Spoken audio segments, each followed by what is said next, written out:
Hello and welcome to a Word for This Day podcast. I'm Jory Schaefer, the show's host and creator, and it is my joy and pleasure to welcome you today.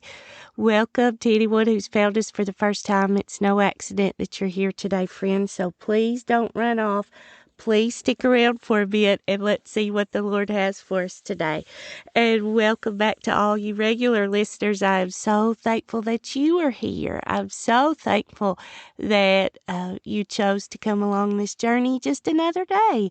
I love thinking about God's Word together with you, and I wish I knew who all of you were. I wish we could sit around and talk and visit and think about things together.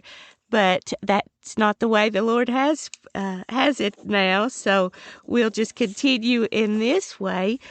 And I'm thankful for any opportunity that He gives for us to think about His Word together. I want you to know that I continue to pray for you frequently, that the Lord would draw you closer to Him and that He would give you more of a desire to know Him and to know His Word, and that you will be very intentional about spending time with Him in His Word. Please don't let this be the only time that you think about Him or His Word today. Please have a memory verse that you're working on, or a Bible study or small group lesson that you're working on. Spend time in prayer, spend time in worship, spend time listening and seeking His guidance and His will. And if we do that throughout the day, it will make such a difference in our day. And so I just want to encourage you. He says, His Word says in Isaiah 26:3, you keep him in perfect peace whose mind is stayed on you. And so may we keep our hearts and minds stayed on Him throughout the day. Please know that I love to hear from you, and I would encourage you to consider sharing this podcast with your friends, family, neighbors, strangers, just anyone you think may receive a blessing from it. Well, our verse for the day for October the 21st, 2021, where did I get 2021? 2024 comes from the major prophet book of Isaiah, Isaiah chapter 10, verse 21, and it reads as follows from the Legacy Standard Bible. A remnant will return, the remnant of Jacob, to the mighty God. Oh, friends, I'm excited to see what was going on here in this portion of prophecy, and also how that ties into a later time yet to come. And that's the interesting thing about the books of prophecy. There's often something, and not every single prophecy is this way, but we see that throughout a lot of, or many of the prophecies that we read in God's Word. There is often a near fulfillment and a farther away fulfillment. And that matches with the fact that God's Word is living and active. Some people will say, we don't need to look at those Old Testament prophecies because Jesus has come and He's fulfilled all the law and the prophets. And yes, while it is true that He has fulfilled all the law and the prophets, and we are no longer under the letter of the law as it was written in the Old Testament, that served a very important purpose, as we've talked about over and over again. It was part of God's story. It was the Old Covenant. But when Jesus came and was the mediator of the New Covenant, He did not abolish what was before. He fulfilled it. So it's so helpful for us to know what was here and to see how He fulfilled it. And we also see that there are things that are spoken of in these prophecies that are fulfilled in Him and will continue to be fulfilled in Him because of who He is and what He has done. And so that's very important to remember. The other thing that I love when we are in these books of prophecy is that we see the character of God. And His character does not change, friends. He is the same yesterday, today, and forever. That's called immutability. If you hear that word, it's immutable. That means it's unchanging. He is an unchanging unchanging God. He is sovereign. His will and his ways are perfect. What he says he will do, and he keeps his covenant. He keeps his promises. And that should be such a comfort to us who believe in his promises, and also should be a warning not to stray away, because he keeps his promises. You know, we like to just think about the good parts of the promises, the parts that we want to pick out as good, but God is loving. He is faithful. He is a promise keeper. He is a protector and provider. He forgives us. He delivers us. But he is also holy and just and righteous, and he will not stand for sin in his presence. And so we must not forget that. He demands obedience. He demands that we follow what he has set forth. And he has every right to do that because he's our creator. He's the one who made us. He's the one, as we've talked about over and over again, who gives us our life and our breath and our being. And we truly should want to revere him as holy and serve him with our lives and cling to him, as we talked about yesterday. And so I'm excited for us to park in these books of prophecy. Now, we are in, as we talked about, the Old Testament. And the Old Testament begins with the 5 books of the law. It moves to Old Testament history, then to what is known as the wisdom and poetry literature, and then we get into the major prophets and the minor prophets. The major prophets were major primarily because of the volume of their works, but not all of them were larger than a couple of the minor prophets. The minor prophets tended to be smaller, but just because they were smaller in words and chapter, most of them, it does not mean that their message was any less true or any less important. We know, because we've talked about this over and over again, that God spoke to his people through the prophets. That's how he would give the messages. But as we read in Hebrews 1, now he's spoken to us in his Son. And we have the blessing of having his word to the people in many of the prophets and what he gave to be written down. But now we have that living word. We also have the written word. Just such a blessing. But we are in, as I mentioned, one of the major prophets. The major prophets are Isaiah, Jeremiah, Daniel, and Ezekiel. Now, Lamentation is stuck in there right next to Jeremiah because it's thought that Jeremiah wrote both of those. But the major prophet Isaiah, it has just, oh my gracious, so much in it. There's so much imagery. I love the way that he wrote.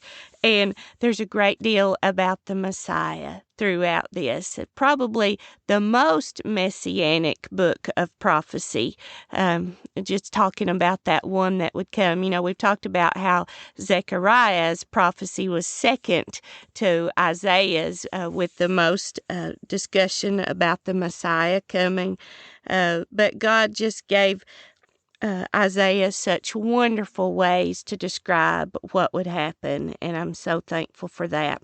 We know that Isaiah prophesied over about 5 decades through several kings, and he prophesied from about, I believe it was 739 BC to about 680 BC. So he was prophesying before that northern kingdom of Israel was invaded by Assyria, and during that time, and then after that time. We read here at the beginning of Isaiah a list of the kings in whose reigns he prophesied, and that's how they can get those dates. So here at the beginning of Isaiah chapter 1, verse 1, it says, "The vision of Isaiah the son of Amos concerning Judah and Jerusalem, which he beheld in the days of Uzziah, Jotham, Ahaz, and Hezekiah, kings of Judah." Hear, O heavens, and give ear, O earth, for Yahweh speaks. Sons I have reared and raised up, but they have transgressed against me. An ox knows its owner, and a donkey its master's manger, but Israel does not know, my people do not perceive.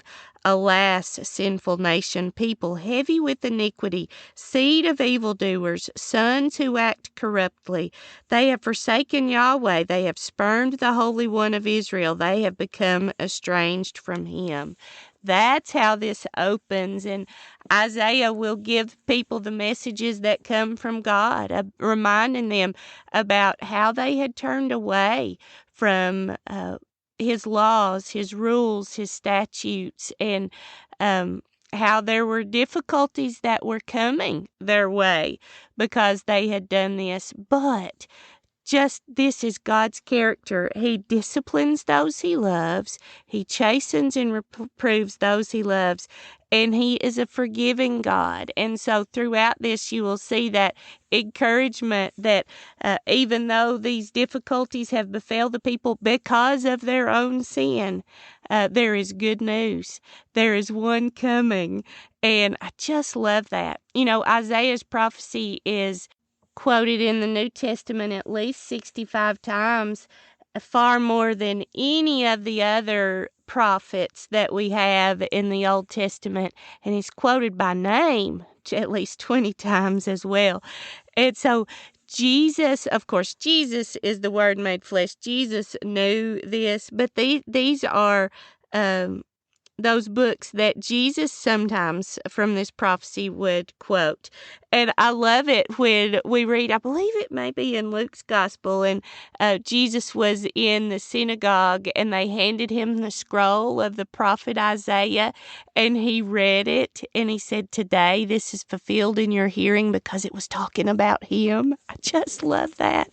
And we know that Isaiah was very close to several of these kings. We know that Isaiah was given a glimpse into the throne room of heaven, just like John, the gospel writer, was. And he was allowed to see that God's throne, and the train of God's robe filled the temple. And if you just think about the majesty and the greatness of that. And we read over in Isaiah chapter 6, his account of that vision that he saw. It says, in the year of King Uzziah's death, I saw the Lord sitting on a throne, high and lifted up, and the train of his robe filling the temple. Seraphim stood above him, each having 6 wings. With 2 he covered his face, and with 2 he covered his feet, and with 2 he flew. And one called out to another and said, Holy, holy, holy is Yahweh of hosts. The whole earth is full of his glory. And the foundations of the threshold shook at the voice of him who called out, while the house of God was filling with smoke. Then I said, Woe is me, for I am ruined, for I am a man of unclean lips, and I live among a people of unclean lips. For my eyes have seen the King, Yahweh of hosts.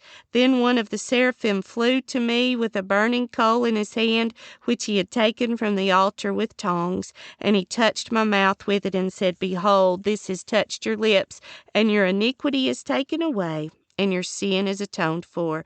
Then I heard the voice of the Lord saying, Whom shall I send, and who will go for us? Then I said, Here I am, send me. He said, Go then and tell this people, keep on hearing but do not understand, keep on seeing but do not know. And so that was the account of Isaiah having an encounter with the Holy God. And he realized he was a sinner, and that happens with all of us when we first realize who God is and who we are. But he confessed that. He confessed that he knew he was unclean and that his people were unclean, and then his sins were atoned for. It's such a reminder for us. But Isaiah just gives these wonderful messages that God has given to him to give to the people. And that's what we see here as we get into our verse for the day. In just back in chapter 7, it had talked about that a virgin would conceive and bear a son, and he would be called Emmanuel, and that meant God with us. And then in chapter 8, Isaiah is telling them what God has told him to give as a message to the people, that there was an Assyrian invasion coming. It was going to come and invade that northern kingdom, the northern 10 tribes, and that they needed to be ready. And then after that, though, there was good news coming. There would be the Prince of Peace that would come. A child would be born to them. A son would be given, and the government would rest on his shoulders, and his name would be Wonderful Counselor, Mighty God, Eternal Father, Prince of Peace. That was talking about Jesus, that who would come some 700 years later. And then we get into chapter 10 because, it was hard for people to understand that why would God use these heathen Assyrians to come in and exact his judgment? Well, God can use whoever, whenever, in whatever way that he sees fit that will be the right way and that will give him the glory. And the Assyrians were very arrogant, but he sends a warning to the Assyrians, even though he used them to exact that discipline and punishment on his people.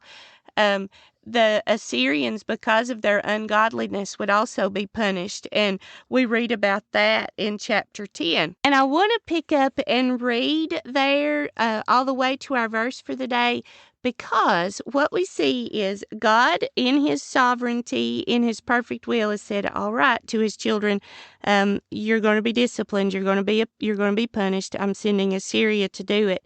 But also because of the way that Assyria's arrogance, the way their heart was, the way their kings felt that, they were better than anything else and that nothing could happen to them, he's reminding them that something is going to happen and that they will be brought low. And then we see the good news in our verse for the day, that all is not lost for God's people. And do you know why? It's because he keeps his covenant. His covenant stands. His promises stand. Our unfaithfulness does not make him less faithful. What he says he will do. And he had made a promise all the way back to Abraham before there was the nation of Israel, before it was split into a northern kingdom and a southern kingdom, many, many, many years before. He had made that promise to Abraham that through him all the nations of the earth would be blessed. And he had made that promise to David that there would never fail to be one of his descendants that would sit on the throne of Israel forever and ever. And that was talking about Jesus, and that would come through the tribe of Judah. And so he was going to keep his promise, even though it looked pretty bleak here for Israel. So I want you to hear this. It says in chapter 10, verse 5, woe to Assyria, the rod of my anger. And so God used Assyria as a rod against his children to discipline them. It says, and the staff in whose hands is my indignation. I sinned against a godless nation and commanded against the people of my fury to capture the spoil and to seize plunder and to trample them down like the mud in the streets.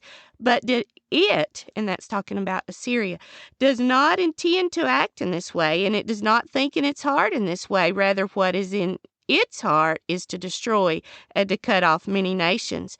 For it says, are not my priests all kings? Is not Calno like Carchemish, or Hamath like Arphaxad, or Samaria like Damascus?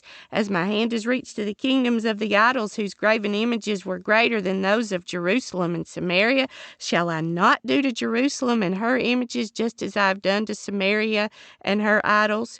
And in this verse 12 is so telling.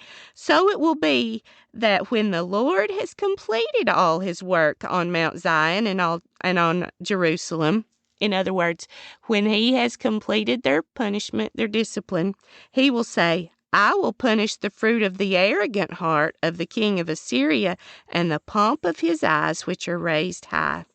And he goes on to describe what the Assyrian king feels like. He says, "For he has said, by the power of my hand and by my wisdom I did this. For I have understanding, and I removed the boundaries of the peoples and plundered their treasures. And like a mighty man, I brought down their inhabitants." See, the king of Assyria was thinking that he did all this. It was by his power, but it was God who allowed it, God who directed it. And the Lord is explaining that. It says, "And my hand reached for the wealth of the peoples like a nest, as one gathers abandoned eggs. I gathered all the earth, and there was not one that flapped its wing or opened its beak or chirped." And then it switches back to God reminding what was really going on. It says, "Is the axe to boast itself over the one who chops with it?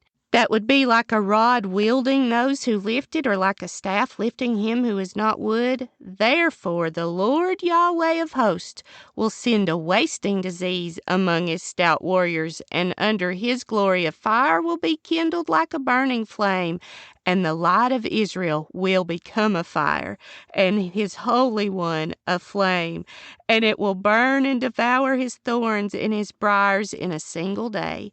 And he will bring to an end the glory of his forest." You can't see what I'm reading, but that he is a capital He, God's mighty one, and God himself will bring to an end the glory of his forest. And that's a little, a lowercase h. It's talking about the king of Assyria is going to have his forest set on fire, and of his fruitful orchard, both soul and body. And it will be as when a sick man wastes away, and the rest of the trees of his forest will be so small in number that a child could write them down. In other words, great destruction is going to come to the arrogant Assyrian king, and that arrogant Assyrian nation, because they didn't realize that God was the one who had orchestrated everything and used them to do what needed to be done. And then we get to chapter 10, verse 20, and it says, "Now it will be in that day," when God does all of this, "that the remnant of Israel and those of the house of Jacob who have escaped will never again rely on the one who struck them, but will truly rely on Yahweh, the Holy One of Israel."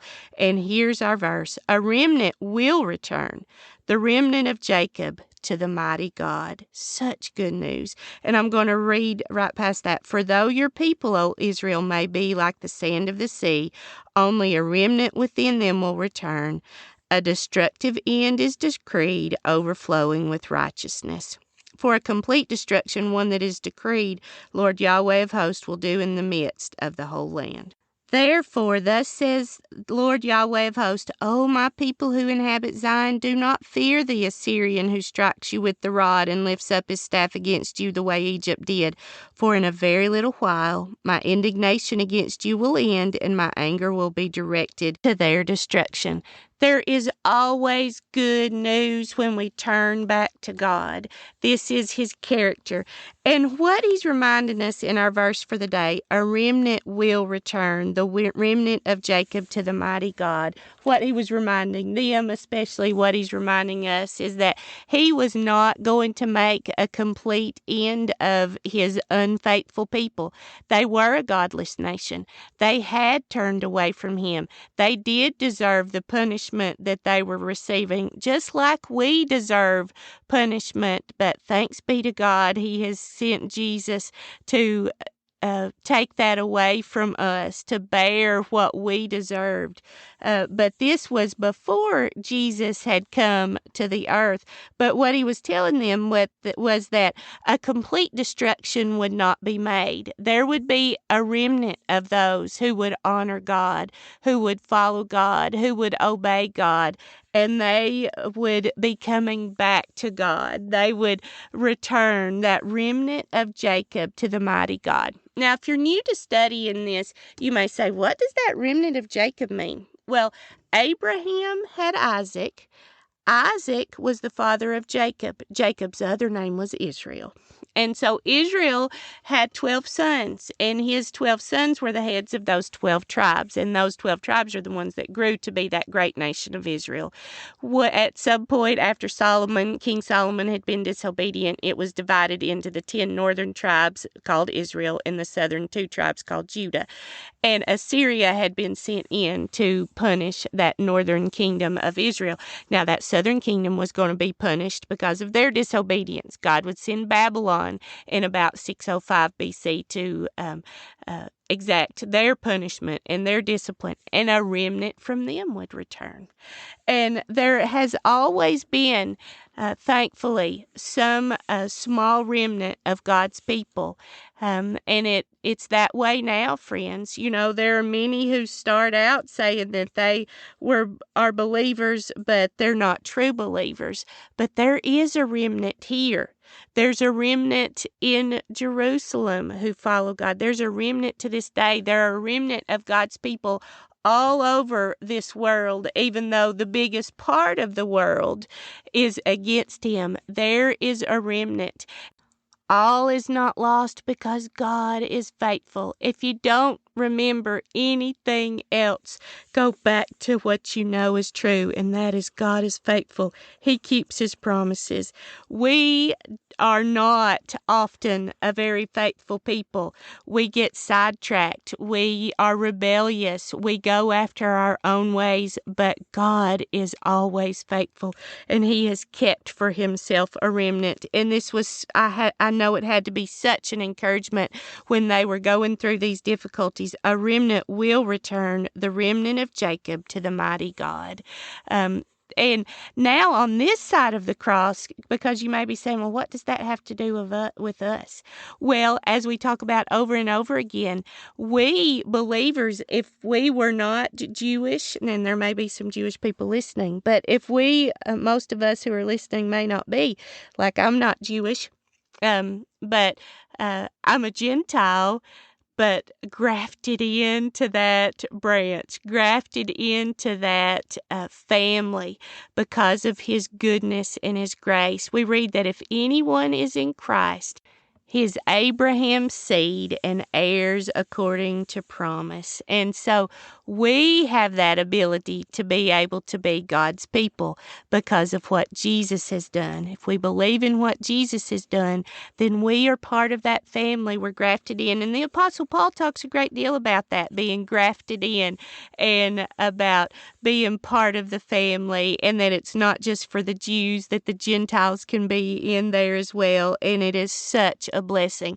It's such an encouragement. It's an encouragement to me when I think about our Jewish brethren, that there will be a remnant of those who will realize, and they will return to God, and they will believe that Jesus is the Messiah, the one true Son of God who came to this earth, the one that was promised and who's coming again. So we can be encouraged when everything kind of seems dark around, and even people who claim to be Christians are not acting that way and not following his word. Know that there's a remnant. There are those who are following him. Are you part of that remnant? Are you seeking to know him and to follow his word and to be a light to the world? May we be that for him, for his glory, and it's only by his grace. Blessings to you, friends. Until next time.